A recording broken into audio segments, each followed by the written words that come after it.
Hello and welcome everyone. আশা করি সবাই ভালো আছো। চলে আসলাম আজকের আয়োজন নিয়ে। আজকে তোমাদের কাছে আছে বা তোমাদের সাথে আছে বুটেক্স কোয়েশ্চেন সলভ সিরিজ। ওকে, তো আশা করি এই সিরিজটি হচ্ছে তোমাদের যথেষ্ট পরিমাণ কাজে আসবে। তোমাদের বুটেক্সের ভর্তি পরীক্ষা কিন্তু খুব সামনেই চলে আসছে, তো এই জন্যই আর কি তোমাদের জন্য এই সামান্য আয়োজনের চেষ্টা করা। ঠিক আছে, চলো আমরা মূল আলোচনায় চলে যাই।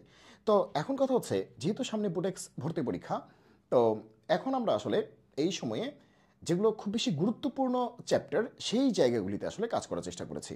যেরকম হচ্ছে মানে ক্যালকুলাসের ক্ষেত্রে ডিফারেন্সিয়েশন, ইন্টিগ্রেশন, এগুলোর উপর কাজ করার চেষ্টা করছি, বা স্থিতিবিদ্যা, গতিবিদ্যা, মানে এই যে পার্টগুলি যেগুলো আর কি খুবই গুরুত্বপূর্ণ, সেখানে হচ্ছে আমরা আর কি কনসেপ্টগুলি দেখানোর জন্য ভিডিওগুলি তৈরি করছি।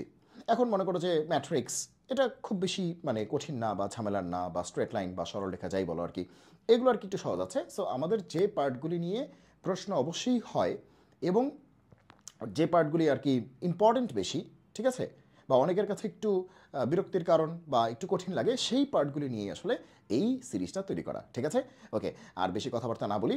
যারা আমাদের এই চ্যানেলটি প্রথম দেখছো তারা অবশ্যই হচ্ছে ভিডিওটি ভালো করে দেখে আমাদের চ্যানেলটি সাবস্ক্রাইব করে দিবে এবং ফ্রেন্ডদের মাঝে শেয়ার করে দিবে। চলো শুরু করে দিই। ওকে, আচ্ছা, তো প্রথমেই দেখতে পাচ্ছি একটা অঙ্ক আছে, সেটা হচ্ছে এক্সকে পরিবর্তনশীল ধরে ফাংশনটির অন্তরক সহগ নির্ণয় করো। এক্সকে পরিবর্তনশীল ধরে ফাংশনটির অন্তরক সহগ নির্ণয় করো। এখন বলো ফাংশনটি কি আছে? ফাংশন হচ্ছে এইটা, এইটার ডেরিভেটিভ বের করতে বলেছে, এইটার ডেরিভেটিভ বের করতে বলেছে। ওকে, চলো আমরা বের করি। এটার ডেরিভেটিভ বের করতে বলেছে। ওকে, আচ্ছা, এখন তুমি দেখো আমাদের যে ফাংশনটা আছে এটা কিন্তু রিটার্নে আসছে। দেখো এটা এমসিকিউ না, রিটার্ন। ওকে, তাহলে আমাদের ফাংশনটা কি বলেছে? ওয়াই হচ্ছে tan inverse 3x minus x cube by কত? 1 মাইনাস 3x স্কোয়ার। ওকে, এই হচ্ছে আমাদের ফাংশনটা। এখন তোমরা কি জানো যে আসলে এটা যে tan inverse 3x minus x cube by 1 minus 3x square, এটা একটা ফর্মুলা। সেই ফর্মুলাটা কি বলো তো? 3 tan ইনভার্স এক্স। এই পুরোটাকে বলা যায় 3 tan ইনভার্স এক্স। এটা একটা ফর্মুলা, সিম্পলি এটা একটা ফর্মুলা, আর কিচ্ছু না। তার মানে এত বড় ফাংশনটাকে আমরা লিখতে পারি 3 tan ইনভার্স এক্স। শেষ শেষ। এখন কি কি কি করতে বলছে? ডিফারেন্সিয়েট করতে বলছে। তাহলে ডিফারেন্সিয়েট তো করাই যায়। ওয়াইকে ডিফারেন্সিয়েট করলে কত? y1 অথবা ডিওয়াই ডিএক্স, একই কথা। y1 অথবা কি ডিওয়াই ডিএক্স। আর 3 tan ইনভার্স এক্সকে ডিফারেন্সিয়েট করতে হবে। 3 তো কনস্ট্যান্ট, 3 সামনে থাকবে। ট্যান ইনভার্স এক্সকে ডিফারেন্সিয়েট করলে কী হবে? 1 বাই 1 প্লাস এক্স স্কোয়ার। এবং এক্স্যাক্টলি এটাই অ্যান্সার। তাহলে অ্যান্সার কত? 3 বাই 1 প্লাস এক্স স্কোয়ার। দেখো একটা রিটার্নের অঙ্ক মুহূর্তের মধ্যেই সলভ করে ফেললাম। এটা কিন্তু রিটার্নে আসছে, মুহূর্তের মধ্যেই সলভ করে ফেললাম। তার মানে তোমাকে ফর্মুলাগুলি খুব ভালো করে জানতে হবে, নাহলে কিন্তু তুমি সুন্দর করে ধূপ করে এটাকে এটা তুমি লিখতে পারবে না কিন্তু। হ্যাঁ, ওকে, চলো পরেরটা কি বলছে? এটা বুটেক্সে আসছে, এটা আবার এমসিকিউ। কি বলেছে? Tan inverse sec x plus tan x, এটার অন্তরক কত? মানে এটাকে ডিফারেন্সিয়েট করো। তো এখন তুমি দেখো যে এটাকে আমরা আসলে কীভাবে করতে পারি। এই অঙ্কটা কিন্তু এবার বুয়েটেও আসছে, মানে এই অঙ্কটা বলতে এই অঙ্কটার মতো। তো যেখানে এই কনসেপ্টটা আমাদের কাজে লেগেছে, এটা খুবই খুবই গুরুত্বপূর্ণ একটা চেহারা, খুবই গুরুত্বপূর্ণ একটা চেহারা। ঠিক আছে, তাহলে চলো এই চেহারাটা আমরা কেমনে সলভ করতে পারি দেখো। তো আমরা যেটা করতে পারি সেটা হচ্ছে যে এই বিষয়টাকে সরল করতে পারি, সিম্পলিফাই করতে পারি। কি বলেছে? Sec x plus tan x. তো সেক মানে কি? 1 বাই কজ, আর ট্যান মানে কি? Sign by cause. ওকে, তো দেখো এটাকে আরও অনেক সরল করা যায়। ঠিক আছে, তাহলে নিচে কজ হচ্ছে লসাগু যাবে, আর উপর আছে 1 প্লাস সাইন। উপরে কি? 1 প্লাস সাইন। ওই তো সাইন বলতে সাইন এক্স আর কি। ওকে, আমরা একটু সংক্ষেপে বলছি। তো এখন আমরা কি করতে পারি? এখন আমরা যেটা করতে পারি, এটা কিন্তু বড় একটা অঙ্ক, কিন্তু তোমাদের কিন্তু এটার অ্যান্সারটা খেয়াল রাখা দরকার। এটার অ্যান্সারটা কিন্তু আসলে খেয়াল রাখা দরকার। লাস্টে হচ্ছে আমি শর্টকাটটা বলে দিব, আগে হচ্ছে বড় করে করাচ্ছি, লাস্টে আমি শর্টকাটটা বলে দিব। ওকে, তাহলে ট্যান ইনভার্স, ট্যান ইনভার্স। তাহলে এখানে আমরা কি করতে পারি? আসলে এখানে আমরা কি করতে পারি যে এই জায়গাটাতে আমরা কি করতে পারি? এখানে আমাদের কি করণীয় থাকতে পারে? যে 1 প্লাস সাইন এক্স, এটাকে আমরা বলতে পারি যে cos x by 2 plus sine x by 2 whole square. 1 plus sine x, এটাকে আমরা বলতে পারি cos x by 2 plus sine x by 2 whole square. এটা আমরা সবাই জানি, এই লেভেলে এসে এটা জানার কথা যে 1 প্লাস সাইন এক্স, তাই না? 1কে বলতে পারি কি? কস স্কোয়ার থেটা প্লাস কি? Sine square theta. 1 মানে কি? Cos square theta plus sine square theta. আর সাইন এক্স মানে কি? 2 sine x by 2 cos x/2 formula. তাহলে আমরা ইন টোটাল কি বলতে পারি a square plus b square plus 2ab, তাহলে a plus b whole square, তাহলে a plus b whole square. এটা তোমাদের জানার কথা, যদি কেউ না জেনে থাকো এটা দেখে নিও। ওকে, কেউ না জেনে থাকলে এটা দেখে নিও।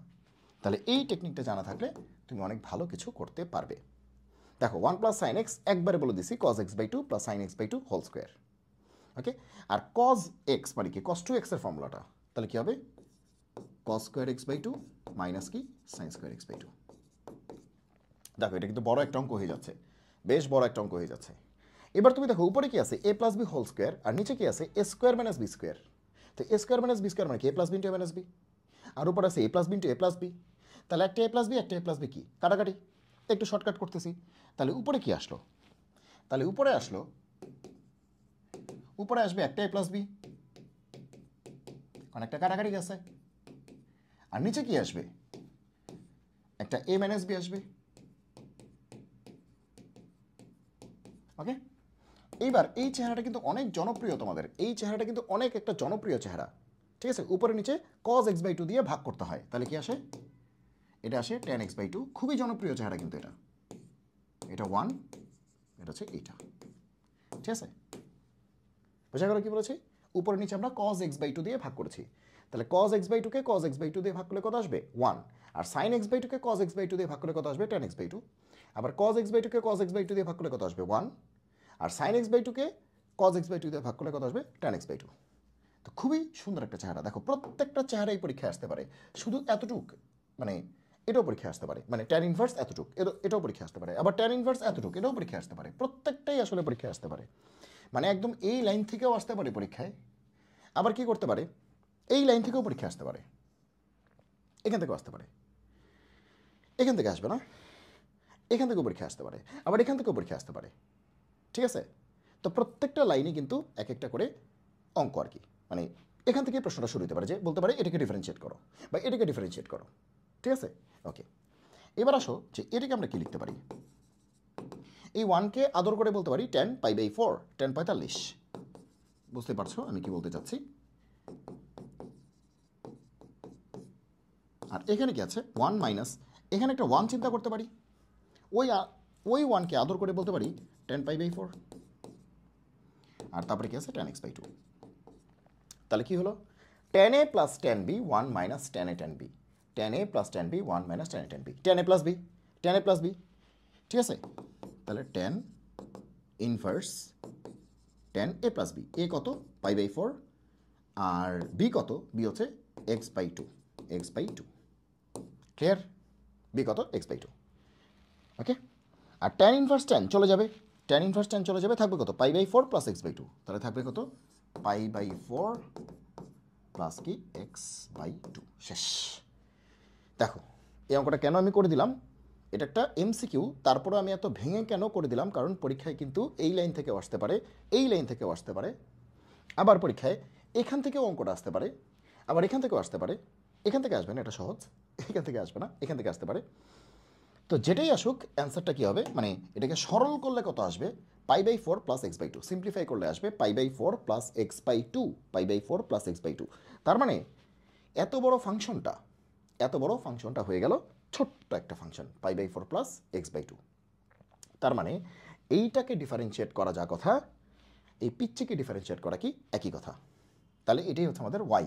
তাহলে এই অঙ্কের জন্য y কত, এই অঙ্কটার জন্য y কত, তাহলে আমাদের y হচ্ছে π/4 প্লাস কত x/2, এটা হচ্ছে আমাদের y।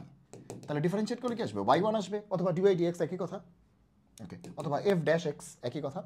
তাহলে π/4 কনস্ট্যান্ট, তাকে ডিফারেন্সিয়েট করলে কত 0, আর x/2কে ডিফারেন্সিয়েট করলে কত হাফ, তাহলে অ্যান্সার কত হাফ। তাহলে ডিফারেন্সিয়েট করলে কত আসবে হাফ আসবে, ডিফারেন্সিয়েট করলে কত আসবে হাফ আসবে, এই যে হাফ। ঠিক আছে, তো ইচ্ছা করেই আমি এটাকে ভেঙে ভেঙে করাই দিলাম, কারণ এটা কিন্তু এবার বুয়েটেও আসছে এই চেহারাটা। ঠিক আছে, এটা বুয়েটেও আসছে। ওকে, আর বুয়েটের কোয়েশ্চেনগুলি, ঠিক আছে, আমি বুয়েটেক্সের প্রশ্নে দেখলাম যে ওরা কি করে, মনে করো বুয়েটে হচ্ছে 2002 সালে একটা প্রশ্ন আসছে, সো বুয়েটেক্স সেই প্রশ্নটাই দিচ্ছে 2012 সালে। তার মানে বুয়েটেক্সের পরীক্ষার আগে তুমি যদি বুয়েটের কোয়েশ্চেনটা একটু দেখে যাও, তাহলে তোমার কিন্তু একটু সুবিধা হবে। আমি দেখেছি প্রায় রিপিট করতেছে, বুয়েটের প্রশ্নগুলি প্রায় হচ্ছে বুটেক্স রিপিট করতেছে। মনে করো বুয়েটে আসছে 2005-এ একটা কোয়েশ্চেন, তো বুটেক্স সেটা হচ্ছে 2015-তে দিচ্ছে, এরকম টাইপের। মানে এক্স্যাক্টলি 5-15 এরকমই না, 2-10 এরকমই না, মানে 2 বছর আগে পড়ে, 5 বছর আগে পড়ে, 10 বছর আগে পড়ে, মানে একটা রিপিট করার একটা প্রবণতা কিন্তু বুটেক্সের মাঝে আছে। হ্যাঁ, তো তোমরা একটু যদি প্রশ্ন ব্যাংকটা ফলো করো তাহলে তোমরা এটা দেখবে আর কি। সো বুয়েটের প্রশ্নটাও তোমরা একটু সলভ করে যেও, হ্যাঁ, যদি সময় থাকে। আর ডেফিনেটলি সময় আছে, তোমরা এতদিন সলভ করেছো। ওকে, আচ্ছা, এরপরে আসো